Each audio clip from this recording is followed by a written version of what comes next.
Bom dia, a paz do nosso Senhor e Salvador Jesus Cristo esteja no seu coração e no seu lar.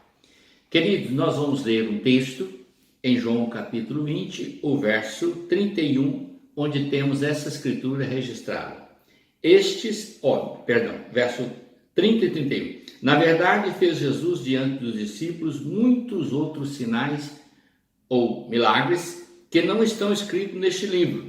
Estes, porém, foram registrados para que creiais que Jesus Cristo é o Filho de Deus. Que Jesus é o Cristo, Filho de Deus, e para que, crendo, tenhais vida em seu nome.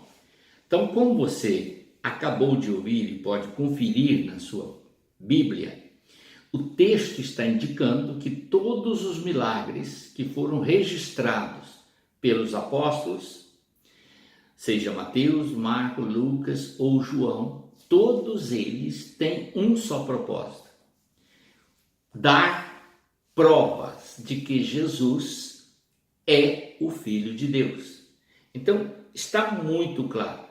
E que crendo nele, ou crendo em tudo que ele fez e crendo na sua obra realizada na cruz, você tenha a vida eterna, ou nós tenhamos a vida eterna.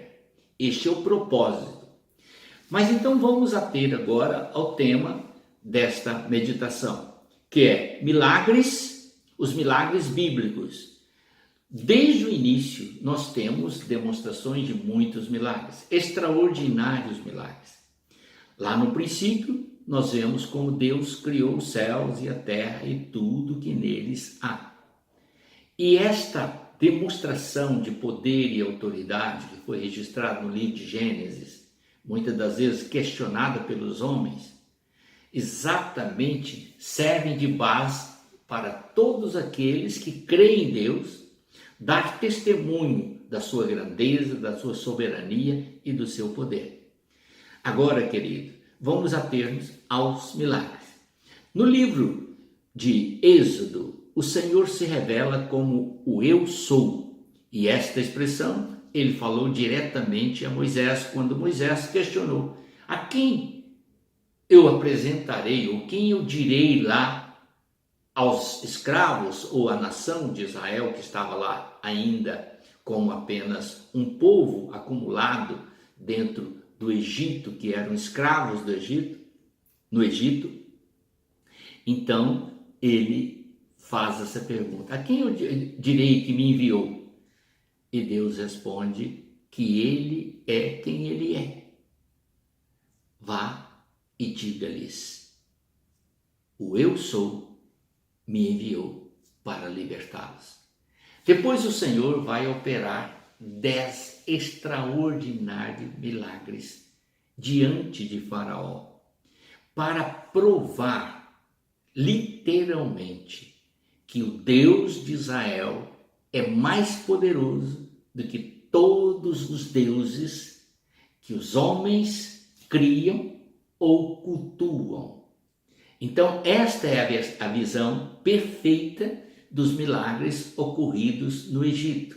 Deus estava provando para Faraó, o grande império dos egípcios, que ele era mais poderoso do que todos os deuses que os egípcios adoravam. E os egípcios haviam escravizado o seu povo. E agora o Senhor está dizendo: solta o meu povo, porque senão as coisas não vão ficar bem para o seu lado. E o Faraó alicerçou a sua fé nos deuses que ele tinha e achou que podia enfrentar o Deus de Israel. Perdeu vergonhosamente. A outra demonstração está no período da transição do povo do Egito até Canaã. Durante a trajetória, Deus fez grandes manifestações. Extraordinários milagres aconteceram durante aquela trajetória. E o povo via com seus próprios olhos todas as manifestações do Senhor. E por que Deus usava Moisés naquelas manifestações tão extraordinárias? Para mostrar que ele era o líder.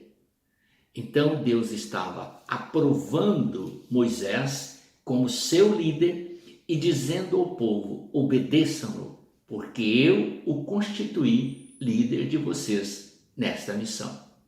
Então, milagres têm um propósito. Quando Deus estabelece os seus propósitos, ele faz com que todos aqueles que estão envolvidos debaixo da direção ou da sua ordenança entenda, através dos milagres, o seu poder e a sua autoridade.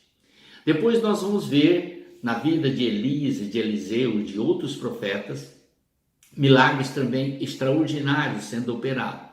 Se você ler todo o livro sagrado, você vai entender essas coisas de uma forma mais direta e precisa. Mas você vai vê-los então manifestando o que Deus está mostrando através destes textos. Então, Deus promoveu série de sinais espetaculares através deles para chamar a atenção de Israel, que havia abandonado o Senhor e se debruçado diante de Baal e adorado Baal. Baal eram deuses pagãos que haviam sido colocados à disposição de Israel. Israel abandonou o Deus vivo, que o libertou do Egito e o conduziu vitorioso pelo deserto e lhe concedeu a terra de Canaã para servir deuses criados pelos homens. E isso entristeceu profundamente o Senhor. Então esses milagres foram operados para voltar, para trazer à mente de Israel a ideia de que eles haviam abandonado o único e verdadeiro Deus, o qual eles deveriam servir e honrar, para servirem a Deus que nada podia fazer. Mostrando isto, Israel por vezes arrependeu dos seus pecados. No episódio de Elias com os profetas de Baal, eles todos, como nação, disseram: só o Senhor é Deus, só o Senhor é Deus. Então, queridos, como você vê, todo milagre tem um propósito. Depois nós vamos chegando ao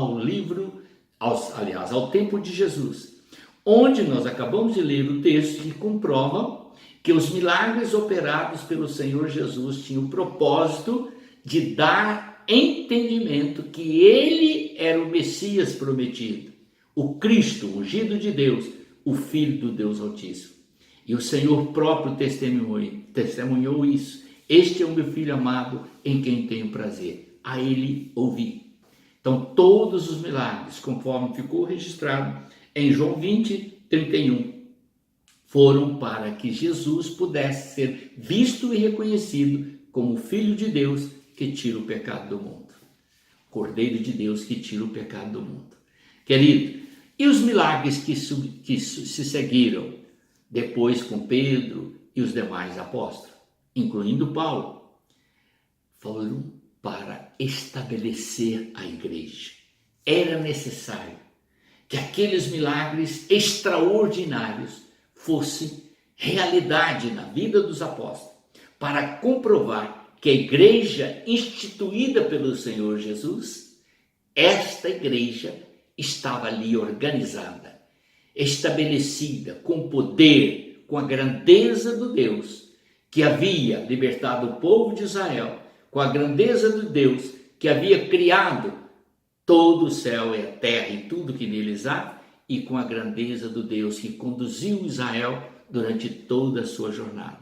Esse mesmo Deus que desceu Jesus do céu para ser o nosso Salvador, agora se manifestava na vida dos seus servos, comprovando a real existência de um povo por ele formado, remido pelo sangue de Jesus, para comprovar que aquele que crê em Deus, conforme disse Jesus em João 14, credes em Deus, credes também em mim.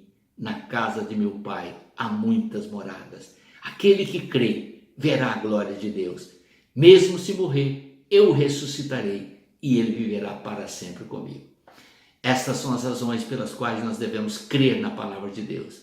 Ela é cheia, recheada de manifestações diretas do Senhor e comprovada por pessoas semelhantes a mim e a você, que testemunharam todos esses fatos, os quais registraram para que criamos que os milagres têm um propósito especial, fazer com que nós creiamos que há um Deus vivo todo-poderoso que está pronto para nos salvar. Amém? Vamos orar. Obrigado, Senhor, por este momento, por esta palavra, e que o Senhor nos amplie os conhecimentos dia após dia, compreendendo a tua grande salvação, para assim, ó Deus, sermos agradáveis aos teus olhos e encontrarmos paz em Cristo Jesus. É a bênção que eu te peço em nome do Senhor Jesus Cristo. Amém.